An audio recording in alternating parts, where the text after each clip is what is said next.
Մենք խորհրդով որ խոսում էինք, հիմա կես կատակ, կես շիտակ, ասում էինք, որ եկել է ժամանակը, որ Իրանում պետք է գա մի նոր, այսպես ասած, Գորբաչևյան մի կերպար, որը պետք է շատ կարճ ժամանակում այս ծայրահեղ կրոնապետությունից գնան դեպի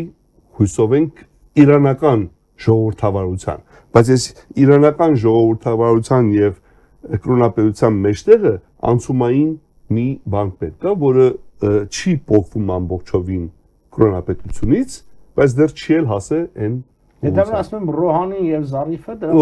ես դրա համար ավելացեցի Ռոհանին Զարիֆը այդ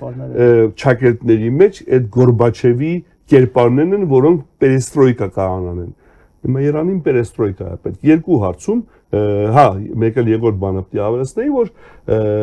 այս պատերազմը Իսրայելի հարվածներից առաջ որտեղ արդեն պարզ էր որ պետք է հարվածեն, Իրանը ասթե հենց հարվածից հետո հայտարարեցին, որ մենք պատրաստ ենք համաձայնության գալ ատոմային բանի վերաբերյալ։ Այդ հարվածից հետո էր։ Հարվածից հետո էր, անմիջապես հետո էր։ Նրանք դա ինչ էր, նրանք հասկացան, որ արդեն եկել է ժամանակը։ Հիմա դրա համար ես կարծում եմ շատ պարարտ հող է իրենց համար հրաժարվել Իսրայելին սիոնիստական այդ պետությանը ոչնչացնելուց, դա